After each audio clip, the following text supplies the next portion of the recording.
The next story is perhaps the most personal. This is the chapter about the person that I dedicated the book to, and I entitled it The Swedish Journey. Because when I was a small child, and here I am as a small child, my parents engaged a Swedish nanny named Lilly, whose duty it was to see to my care. There were two incredibly rambunctious older boys in the house. There's Ridge on the left and Tom on the right, and Lily's arrival enabled my somewhat overtaxed mother to set me to one side, as it were, and put her focus on my brothers. Consequently, Lily and I became very close. She loved me unconditionally as if I were her own son, and I returned her affection unreservedly. And yet, she was very Swedish. On the one hand, she was proper and severe, and on the other hand, she was emotional in ways that just seemed very strange to me. I didn't entirely understand her. Yet we remained close until the end of her life, when at our last meeting, I shook her hand, knowing that she would be uncomfortable if I threw my arms around her. So for many years afterwards, I nursed this incredible desire to work in Sweden, to immerse myself in the culture so as to better understand this woman who, despite her opacity, had been like a mother to me. Well, eventually I got my wish.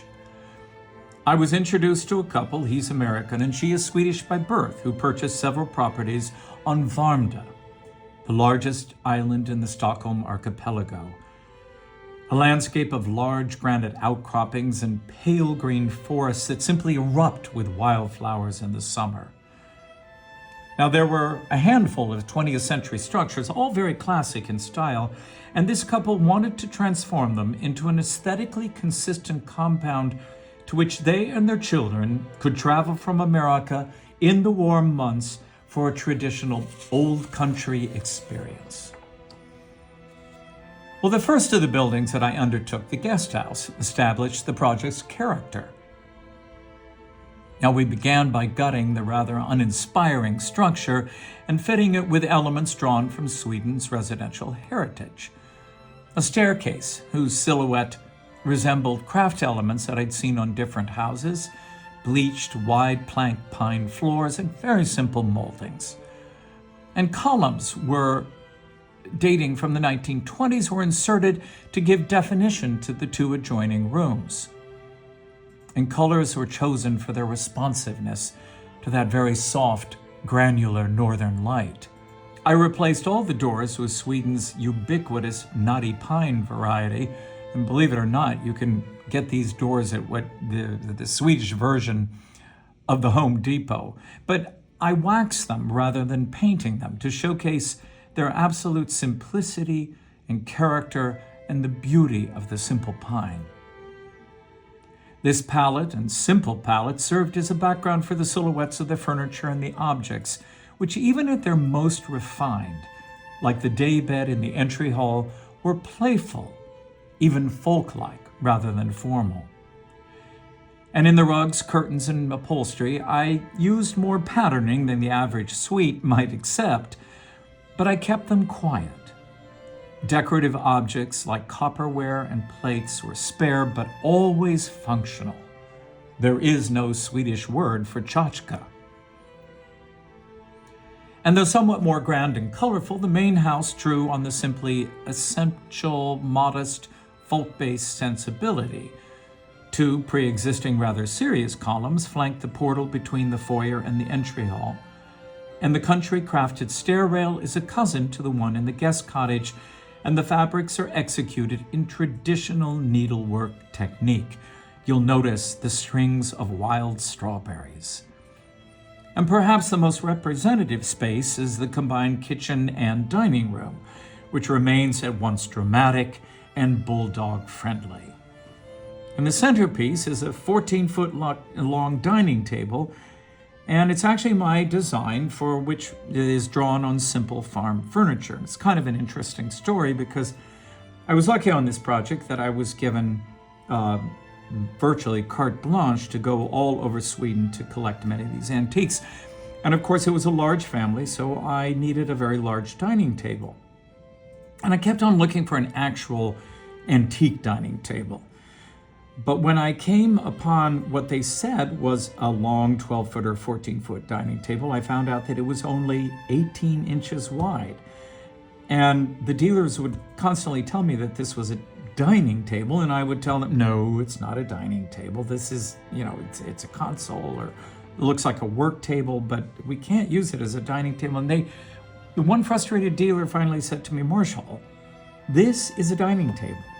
Because in the 16th, 17th, 18th, and even into the 19th century, the men sat on one side of the dining table, while the women stood on the other side, served them, and of course, never sat down.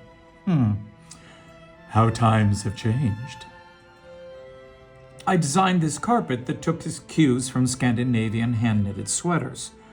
And this room encourages the traditional, cherished, social rituals of Swedish life in general, and of course this family in particular. Because at every meal, by candlelight, and the Swedes use candlelight all the time in the evenings, every seat at the table is taken, the family dog Humphrey is at their feet, and company is savored to the fullest. The master bedroom was carved out of the space in the deep gables of the roof, and I decided to break down the upholstered paneling into dramatic shapes. The soft green hue of the walls suggests the dappled birches outside the windows. And the horse barn, which is painted fallow red, nestles under the birches beside a pond. And the barn's celebration room represents a form of Scandinavian repatriation. Because remarkably, it's extremely difficult to find reclaimed wood in Sweden, as the people tend not to demolish their vernacular buildings. This is something we could perhaps, in the United States, learn a lot more about. So all of the wood in this room, a mix of everything from walnut to pine, and all hewn ironically by Norwegian farmers in Wisconsin, we imported from the United States. Well, in the end, my objective with this project was to write a script for a romantic Swedish summer to which the family could submit itself utterly.